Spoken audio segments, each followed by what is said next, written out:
G'day! Today we're diving deep into the world of Australian comedy, a unique blend of self-deprecation, brutal honesty, and what we lovingly call taking the piss. Get ready for a wild ride through the history, evolution, and distinctive characteristics that make Aussie humor truly special. Let's start by discussing the foundations of Australian humor. Australian humor didn't just appear out of nowhere. It's deeply rooted in their convict history and the harsh realities of colonial life. When everything's trying to kill you, from the weather to the wildlife, you've got two choices: cry about it or laugh it off. They chose the latter. Australians' working-class roots played a huge role in shaping their comedy. Unlike American humor, which often celebrates individual success and the pursuit of greatness, Australian comedy emerged from pub culture, where anybody taking themselves too seriously would quickly become a target for ridicule. Now, let's take a look at the evolution of Australian stand-up. In the 1970s and 80s, Australian stand-up comedy began to take shape in the back rooms of pubs and small theaters. While American comics were perfecting their timing in dedicated comedy clubs, Australian comedians were fighting to be heard over beer bottles and rowdy crowds. Take Rodney Rude, for example. Before political correctness was even a concept, Rude was building a massive following with his controversial, no-holds-barred style. His success proved that Australians preferred their comedy raw and unfiltered. Then there's Carl Barron, who emerged from the Queensland comedy scene with his uniquely Australian observational humor. Do you find me attractive? I said, I can't even see you. Unlike American observers like Jerry Seinfeld, who focused on life's irritations, Barron found humor in the mundane aspects of Australian life, from playing cricket with a bin to the way Aussies walk. Then came the television revolution. Long before Sacha Baron Cohen's Ali G, Australia had Norman Gunston, played by Gary McDonald. This pioneering character created cringe comedy by interviewing real celebrities while playing a socially awkward TV host, a format that would later influence comedy worldwide.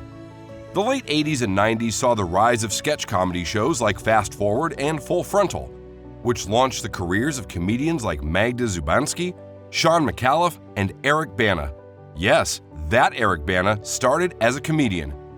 The Late Show brought Aussies the D Generation and Working Dog Team, including Santo Chilaro, Rob Sitch, and Jane Kennedy. Their irreverent take on current affairs and pop culture set a new standard for Australian comedy. And then came the global breakthrough. Adam Hills showed the world that Australian comedy could be both inclusive and hilarious. Starting as a stand-up in Sydney, he became a household name in the UK with The Last Leg, proving that our style of humor could translate internationally without losing its Aussie essence. Jim Jeffries took a different route to global success.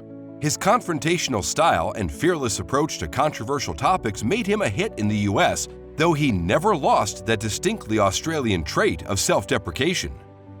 Hannah Gadsby's Nanette wasn't just a comedy special, it was a revolution in storytelling. Starting in Melbourne's comedy scene, she developed a style that challenged the very foundations of stand-up comedy, forcing audiences worldwide to question what makes something funny. Apparently that's my responsibility. If you read the news, listen to the comments, look at statistics, a woman's body is like a bad neighborhood. You gotta expect a break-in. The new generation of Australian comedians show a lot of promise. Today's Australian comedians are pushing boundaries in new ways. Auntie Donna's absurdist sketch comedy has found a global audience through YouTube and Netflix, proving that Australian weird humor can connect with viewers worldwide. Luke McGregor turned his social anxiety into comedy gold with shows like Rosehaven and his stand-up, embodying the Australian tradition of finding humor in personal struggles. Kitty Flanagan's Fisk shows how Australian comedy can be both sophisticated and accessible, combining workplace humor with distinctly Australian characters. The festival circuit in Australia is actually booming. The Melbourne International Comedy Festival has become a launching pad for countless careers.